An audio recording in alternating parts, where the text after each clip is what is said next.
What's good? What's good? What's good, fellas? Thank you guys for tuning in to this holiday. We're going to call this a holiday special Saturday show. We got Mr. Tyler Dragon from USA Today.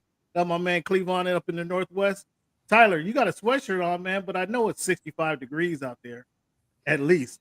Oh no, this is a short sleeve shirt. But yeah, Okay. it is getting kind of cold. It is in the 60s. You are absolutely correct. I could not see the sun, which is depressing a little bit. But Shame on you. hopefully for Sunday night's game, it can be good weather, and then the Monday night game too. We got two games in LA this week. You got 2 games this week. Well, we're dealing with freeze warnings down here in Central Alabama. Oh If man, anyone cared, how about you, Cleveland? What you dealing with out there? We just got past the bomb cyclone that hit pretty tough on Wednesday. So just kind of getting back to normal, restoring power, down wire lines and big, huge trees that need to get cut out of the middle of the street. Well, we thank you guys for tuning in to the Voice of the Fans podcast. Again, this is just a holiday special, Saturday special with Mr. Tyler. Tyler, we got some things that we want to talk about. First and foremost, you were getting on me, man, for about my criticism of Mr. Najee Harris. Dude, yes. There was no bigger fan than Najee Harris, I want you to know, come out of college. I thought he was going to a team that would be a perfect fit. If there was an ideal fit, I thought him going to the Steelers was a perfect match. Kind of like Dalton Connect going to the Lakers. I don't know how the NBA let that happen, but I thought it would be just that ideal matchup. And he's been less than impressive, Tyler. Come on, man. You have to admit. I disagree. I mean, I'm not saying that he is an all-pro, a top 3, maybe not even top 5 running back. However, when he's rushed for over 1,000 yards in his career for the first 3 seasons, the only Steelers running back in the history to do that. I don't care if his 17-game regular season is increased by 1. That is notable. He's a productive running back. Now, has he declined a little bit? Yes. Is he the same running back that we had expected coming out of college? Probably not. He was the best running back in college football. He was the best running back coming out of high school. But a lot of times, Alabama running backs, they wear down a little bit from high school to college to pro. Not all of them, but even then, he was still a top running back in the NFL. And now he's running by committee with Warren, and they have a decent 1-2 punch. But for you to say that he's a bad running back, that's just inaccurate. You just broke it down, and I think you just gave Cleveland some ammunition for the next 2 years with your description of what happens to Alabama running backs. However, Tyler, a running back, but you don't expect your number 1 draft pick, I think it was 24th overall. You don't expect 3 years later that guy to be running back up by committee. That's not what you expect. You don't expect that. If you want to have 2 running backs, a 2-headed monster, that's a different story. But if you're looking for somebody else to carry the load from the guy drafted in the number 24 spot, that's disappointing. That's truly disappointing. His best year was his rookie year at 1,200 yards. 1,200 yards. Tyler, I know you're educated in this sport. You've been. He was a Pro Bowler, right? 1 year. Yes. No, was he? 1 year out of 4. Was he? He's not going to be a Pro Bowler this year. No, but was he a Pro Bowler that year? Yes, no? 1,200 yards. That's not a bad. 1,200 yards is not a bad season. He's been barely eking out over 1,000 yards over the last 2 years, and it's not due to injury. He's playing. He's productive. It's not due to injury that he gets 1,000 yards. Tyler, come on, help us out. So now they play 16 games, now 17 games. That threshold of 1,000 yards, doesn't that have to elevate? Don't you want 70 yards per carry or 70 yards per game minimum for your running back? That's 80 yards would be 1,360 yards in a 17-game season. 1,000 yards is still the threshold for running backs. I don't care if it's a 17-game season. That's the threshold. If you for a running back, I'm telling you right now, NFL running backs will tell you this. crossing the 1,000-yard barrier, no matter how many games you play, is like the standard barrier. If you cross 1,000 yards, you can be satisfied with your season. I'm not saying it's great. I mean, you look at some of the running backs. Derrick Henry, could rush for 2,000 yards. Mm-hmm. He's outstanding. He's arguably the best running back in NFL. But all I'm saying is that 1,000-yard barrier is what running backs look at and be like, okay, this is one of my goals this season, to at least rush for 1,000 yards. That they do. So for you to say that, I'm not arguing your point. I'm not arguing your point in what you're saying. I think there should be more expected from a legitimate running back in today's game. He is a legitimate running back, though. 1,000 yards equals 60 yards a game. He is a legitimate running back. That's where we separate. For you to say he's not a legitimate running back, that's disrespect. Yeah, obviously he's a legitimate. Well, you said it. When I say Tyler, I'm looking at number one, my expectations of him coming out of college. Mm-hmm. He satisfied that his first year, his second year, third year, and now this fourth year. He isn't giving me what I expect from a running back. Especially, I don't want to have to. I went into the season thinking Warren was a better running back than he was. He's gonna be the game breaker. Now, 3 yards in a cloud of dust. That's how Pittsburgh Steelers play. Mm-hmm. And they're not going to avert from that. So he's a good back for that team. Mm-hmm. Other than that, I don't see him. I'm disappointed if I have to bring in another running back to play running back by committee with the guy drafted it with the number 22, 24 draft pick. Cleveland, what's your thoughts? Yeah, I think that the 1,000-yard threshold is probably the equivalent to like a B-, so to speak. It's better than average, but not a lot better than average. I think that if you have established yourself as having, like, say, a top 5, top 10 running attack, then probably the number is closer to 12. I think that we've seen that the more premier running backs kind of hit that number, and the running backs that kind of are like in the middle, so to speak, perhaps a little bit higher. I would say it should be closer to 1,200 than the 1,000-yard threshold. I agree, but that's not saying that he's bad. Then, like, a B- is good. It's not bad. It's not average. It's better than average. You're telling me that he is like average or worse, which is not true. What is league average? What is yard per carry? What is league average? I don't know off the top of my head. Right around 4. You get 4 yards a carry, you're good, right? Under 4 yards a carry, it's questionable. He's at 3.9 for the season. Okay, that's pretty much 4 yards a carry. That can change at any carry. So again, you're answering. You're proving me right. I don't know about that. What I do want you to know, what I want you to clarify though, is simply what is the difference in the Chargers this season? Jim Harbaugh. is that simple. You look at what Jim Harbaugh has done throughout the course of his career at Stanford, made them to a Pac-10 power. At Michigan, elevated them to a national champion.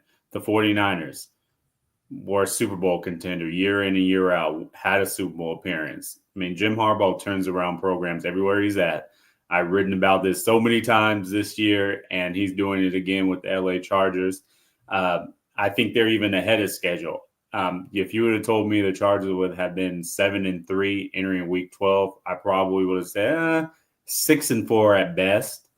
But they're pretty much almost in the playoffs at this point. They would have to have a monumental collapse not to get in the postseason, because you look at the gap they have created with the Indianapolis Colts, the Cincinnati Bengals, and they have the head-to-head tiebreaker over them. I mean, he's done a remarkable job just elevating every single player. And you could just pinpoint players that he's elevated. Look at Quentin Johnson. I mean, he's not a great receiver, but he's marketably better than last year. You look at some of the defensive players that they have on the team, the Denzel Perrimans, the other resurgence he's having. Yeah, the other inside line. Daniel Henley. Daniel Henley barely even played last year. Now he's leading the team in tackles and looks like one of the best linebackers, young linebackers in the NFL. So, and there's plenty of cases like that. And Justin Herbert, he has less on his plate because of the scheme that Jim Harbaugh implements. Run first, be a run-oriented team, and then pass when you have to, and make the timely throws. I mean, Justin Herbert's receiving corps is not as good as last year. I mean, we can all admit that. Not without Mike Williams, without Keenan Allen, without Austin Eckler, and you pretty much have a lot of unheralded players, a Disley, a Lab McConkey, a Quentin Johnson, and Joshua Palmer, and they're making it work with what they have because they're completing passes when necessary. They have a solid running game with another reclamation project in J.K. Dobbins. So it's like, it's the Jim Harbaugh effect. He elevates players and puts them in positions to succeed. And he does that better than most coaches coaching football. And that's why the Chargers are where they are. He breathes confidence into all of his players. And not only do they look up to him, but he breathes confidence in them, and then gets the best out of them on the playing field. I certainly didn't expect Dobbins to have the season that he's having. It's not like he's having a spectacular season, although he's having very productive season with the carries that he's given. He's on pace for that 1,200 mark too, by the way. There you go. That's better than the other guy we were talking about earlier. No, he's on pace too. They're both on pace. But no, the Chargers. I wanted you to state the difference because my co-host thinks that coaching really doesn't have an impact. So really, that's a running tune of the show that it's players over coaches. And I just wonder, I'd say the same thing probably in Chicago. There's an issue there as well, where talent might be there. There's an issue on that sideline that isn't getting the best out of those guys as well. So that's another check mark for my side of the ledger. But yes, I agree. It's coaching. I'm looking. Is this sustainable for the Chargers though? We know Harbaugh kind of phrased the edges with some, I guess maybe the upper management or the front office over time. Is this sustainable? Do you see a difference in this respect, like long term? In this time around in the NFL, I guess is what I'm asking. I do, because Harbaugh has a good relationship with the Spanos family. He was a member of the Chargers when they were in San Diego during his coaching career. And if you look at it, Jim Harbaugh pretty much handpicked the general manager, Joe Ortiz. I mean, the head coach was hired before the GM. So he's a Harbaugh guy. They got a lot of not only players, but front office people and coaches from Baltimore, which obviously relationship with his brother, John. So the whole building, the whole locker room is lockstep. I have the same mentality, and they're pretty much building a team in Harbaugh and Joe Ortiz's image. I mean, Harbaugh said that with building a team, Joe Ortiz is the Batman and he's the Robin. So he's giving Joe Ortiz that much autonomy to build the team. And they're pretty much are in the same accord with how to build a team. I mean, I was of the mindset the Chargers should have drafted a receiver with their top 5 pick. I mean, you look at the receivers, what they're doing now, but they went offensive line, and look what Joe Alt's been probably the best rookie tackle in the NFL. I mean, I don't think there's any debate. He's the best rookie tackle in the NFL. So that was not a bad pick. Now, Malik Neighbors is having an awesome season. So that was the pick that I would have gone with it. And he's arguably the best receiver in the NFL, but they didn't miss on Joe Alt either. And you look at what Lab McConkey's done. So Joe Alt, Lab McConkey, or Malik Neighbors and a second-round tackle. I'm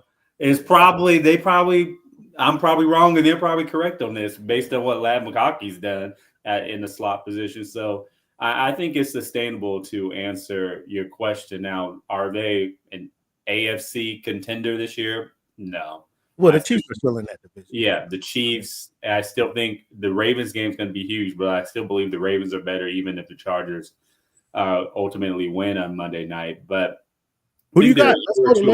Let's go to that game. That was my next question. Who you got in the Hardball Bowl? I have the Ravens winning 24 to probably 21. I think it will be close, but the Ravens want to get back to their winning ways. I know they're frustrated after that loss last week.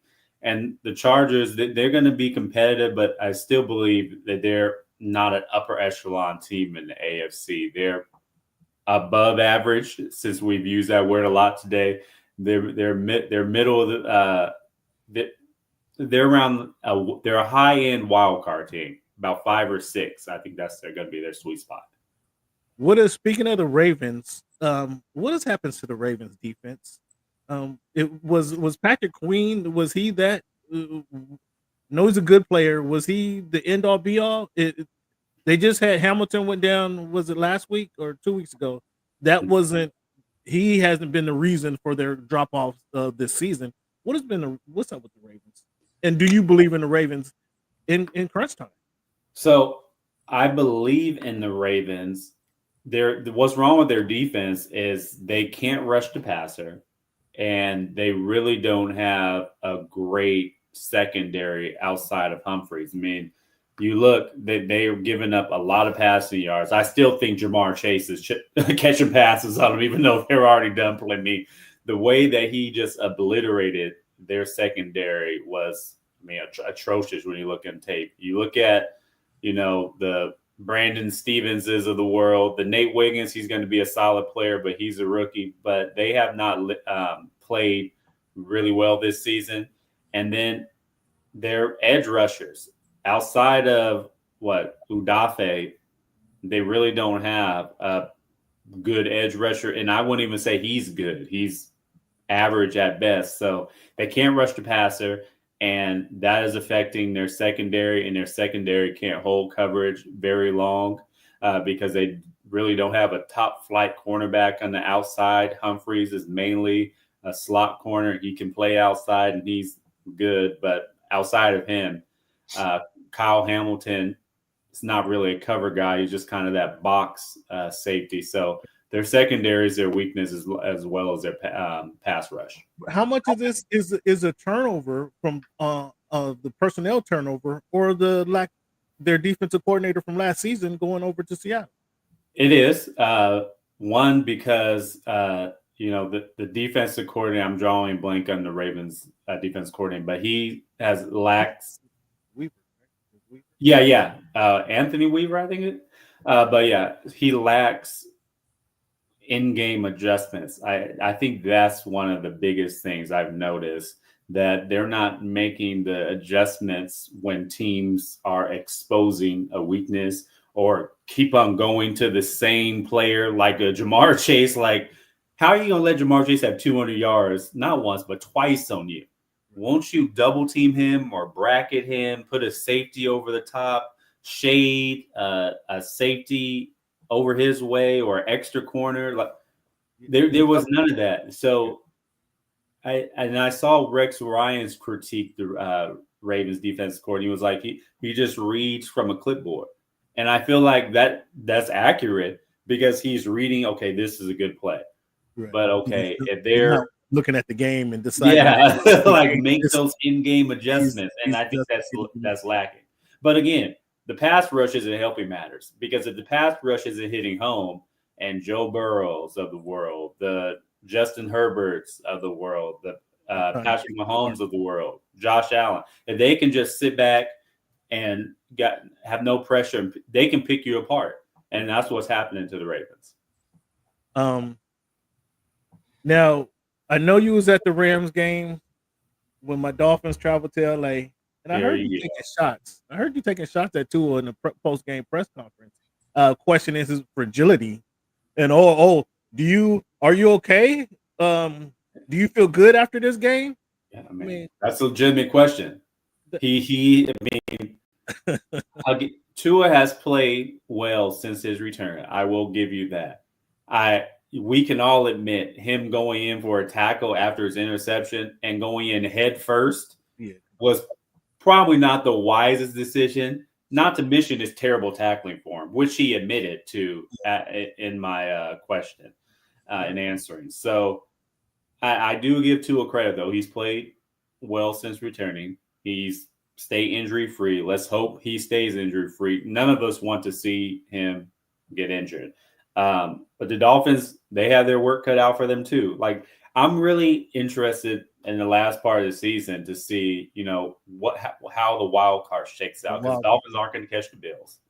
We all know this. But can the Dolphins, can the Bengals, the Colts, one of those teams, are they going to be able to sneak in a wild card? Will the Denver Broncos be a wild card team? It's going to be intriguing, because it seems like the Chargers have kind of separated from that pack. But those teams, like you said, high-end wild card team. either the Steelers or Ravens, they'll be one of the high-end wild card, and then it'll be like the Chargers. But then those last spots, those teams are like jumbled right there. Who's going to get it? Somebody might get in with the under 500 record. Cleveland, what you got? Yeah, no, I think that the Ravens are definitely going to fall down to that bottom part of the wild card discussion. The Ravens, to me, have been one of the more disappointing teams in the league. They just seem to lack focus and intensity, and they seem to be very satisfied when they have tremendous success, and they think that it's just going to carry into the next game, and that the next opponent is just going to, fall over, given the dominance that they showed the game previous. And the NFL just doesn't work that way. So sometimes their offense is unstoppable. This is the best offense we've seen. This is the best offense in the NFL. And then the next week they score, 16 points against the Steelers on the road. So I think that if they don't win this game against the Chargers on Monday, which I don't think they're going to actually, they're going to be in the bottom, scrambling around with the likes of the Broncos and the Colts and a few other teams trying to figure this out quickly on the fly. They tend to play with their food a lot and not take the moment seriously or understand the gravity of the situation. And ultimately, it leads to Lamar Jackson having to play hero ball at the end. And he's capable, but at the same time, he's also capable of, making, grave mistakes and errors during that time. I don't think they're going to drop that far. That's pretty precipitous drop off. I mean, they're still winning their division.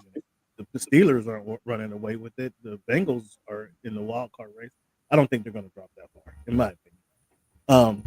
Who do you think is going to win? So you have Cleveland, who winning the AFC North? The Steelers? Steelers. Okay.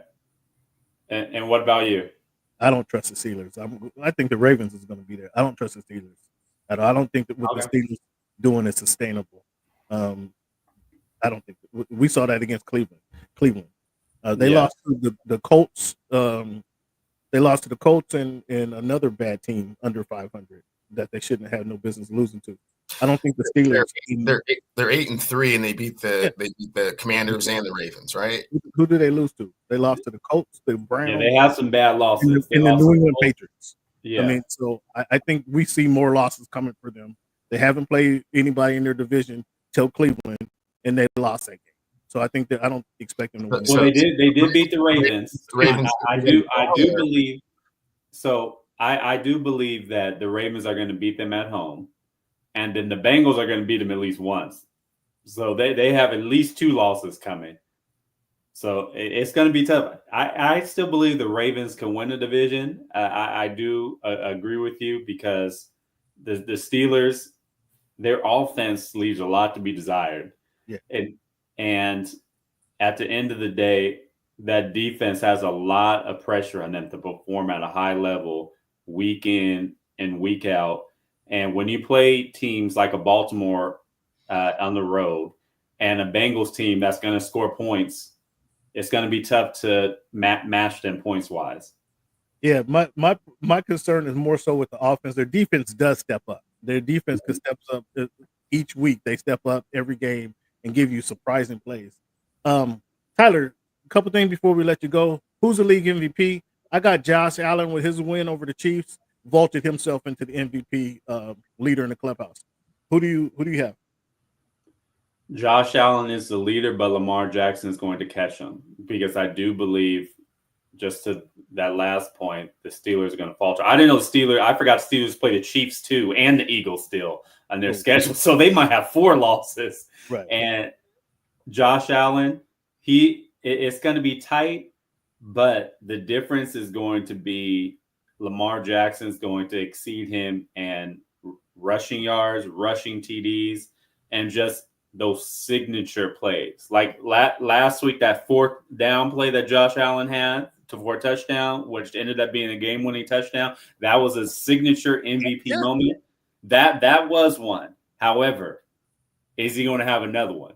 That's going to be – because I have no doubt Lamar is going to have another one because Lamar has won almost every win that they have because he has to almost because of that defense. Sometimes Josh Allen doesn't have to because they have a well-rounded team and, to his benefit, a better defense as well. So that's going to hurt him a little bit. But it's a toss-up right now. Josh Allen is leading. I agree with you. But I think Lamar Jackson could still catch him. Do you think the Bills getting rid of Stephon Diggs was addition by subtraction? Yes and no. It was addition because he was a distraction, I will admit to you. But then they pretty much said that they need a number 1 wide receiver. That's why they got Amari Cooper.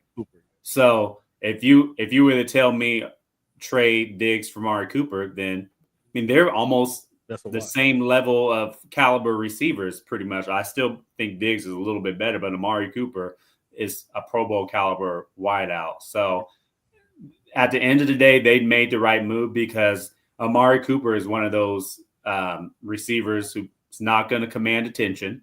He's not a quote-unquote diva and is not going to beg for the ball. He's going to keep his job, go about his business and do his job. And that's the type of receiver that I think meshes well with that Buffalo Bills culture. And it's almost like receiver by committee. But when they need a big play, I'm going to dial up Amari Cooper's number. Last one, sir, and thank you again for tuning in to Tyler. Tyler, before we ask you this last question, let the people know where they can find you. Yeah, on Twitter, find me at the Tyler Dragon. Well, it's X now. I always say Twitter. I can't.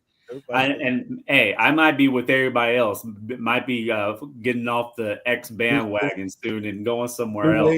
So we'll see. I'm always one of the last ones to sign up to a new social media. I don't even really pay attention to a lot of social media stuff. I do tweet and post things, but yeah, I'm always one of the last ones. But you can still find me. Blue Sky is where we're going. Blue Sky? Do you have Blue Sky? Yeah, just signed up a couple days. Okay. So, I'm sorry I cut you off. Where can the people find you today? On X, not Blue Sky. At the Tyler Dragon. I might go on Blue Sky, but I'll probably be one of the last ones to sign up. Yeah. All right, and also find his content on USA Today. Just type in. Tyler Dragon that too, of course. You can find him. I challenged Cleveland with this a couple weeks ago. I still haven't had any gotten any kickback or feedback. Was Saquon Barkley's reverse hurdle the most athletic play you've seen from a running back in your time covering sports? Most athletic? No, because I've seen Barry Sanders. But it was the most athletic play I've seen from a running back in a long, maybe even since Barry Sanders. Did you see Barry hurdle somebody backwards? Did you see that? I've never seen Barry hurdle somebody backwards, but I've seen Barry break plenty of ankles. And yeah. I've seen Barry make people run into each other. Hurdle someone backwards.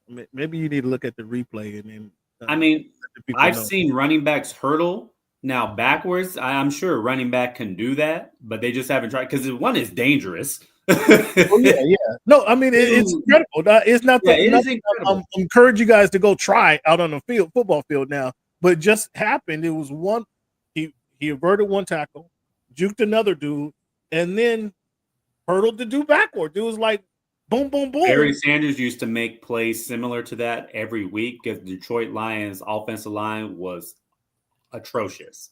The Eagles at least have a decent offensive line. If Barry Sanders had a good offensive line, he would still have the NFL rushing record by a long while.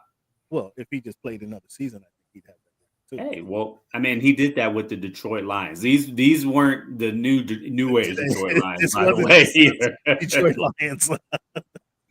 Hey, Tyler, thank you for tuning in to the Voice of the Fans podcast on this Saturday special, man. We appreciate it. I see you got the LA hat on. It's a good time. It's a good time to be in LA. We got Kendrick Lamar. We got the Dodgers winning the World Series. I mean, listen to the new Kendrick Lamar drop. What do you think? Did I listen to it? I've already listened to it like 3 times. Oh man, he's the best rapper alive. What you mean? Some people need to catch up, man. Thank you again for tuning in. We appreciate you, bro. Have a good one. Enjoy your Saturday, man. All right, have a good one. Happy holidays too, by the way, to you and your family. The first holidays with all the trio of you guys, huh?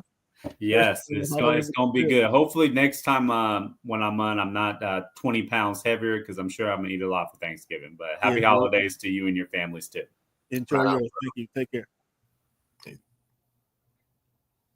Oh, Cleveland, he gave you some content. He gave you something to eat with for a long time now.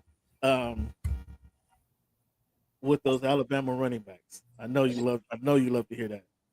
Well, I mean, you're one of those people that has to hear it from someone else for you to, take it seriously and for, the comments to have, validity. So I'm glad that Tyler Dragon could do that, unrehearsed. So, just true feelings off the cusp, feels the same way. Now, we clearly did disagree on the Najee Harris. I think you put it correctly. A premier back is averaging 12 to 1,300 yards per carry. Najee hasn't done that since his rookie season. So you put it. That was the best way to put it. He's not a premier back, and I still would be disappointed if I have to draft you at 24. I think it was 24, 22 or 24. I forget exactly. If I have to draft you at 24, and then 2 years later draft another running back to complement what you're doing, like that, I think that's a problem. But the shelf life of an NFL player is 2 to 3 years. Cleveland, what's the weekend looking like for you? College football today. No UFC, no boxing to bother you. What's your weekend looking like? Probably just scrambling around. Yeah, looking at the college football landscape, and then getting ready for tomorrow. Football Sunday. Okay, well, thank you again, fans. Let's give Cleveland a round of applause. And Cleveland has to go do some grocery shopping because you threw everything out after the bomb cyclone came through this week. Yeah, I don't like to play around with is something spoiled or not. If the refrigerator isn't working for like 36 hours, it's better to be safe than sorry, in my opinion. I just throw everything out that's perishable and start over. Oh, okay. All right. Well, let the people know where they can find you, Cleveland. At Clevie Wonder on X and TikTok, and Cleveland Steel on Instagram. And you guys can always find me. Currently, I am on Blue Sky. I couldn't tell you, right? I just signed up for Blue Sky this week. I don't know my handle, so let me see if I can figure out what my handle is. I'm on there. I don't know where to tell you to go to find me, but I am on Blue Sky. Look up Cam Buford, Voice of the Fans, one of the two, you'll find me. And you can always find me right in currently on X for probably another month or two. @_Voice of the Fan, @_Voice of the Fan. Chime in, let me know what topics you want us to cover next week. This was just a shotgun show, pop-up show, because I want to discuss some things with Tyler.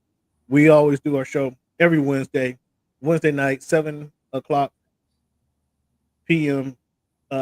Western time. It's 9 p.m. Central time.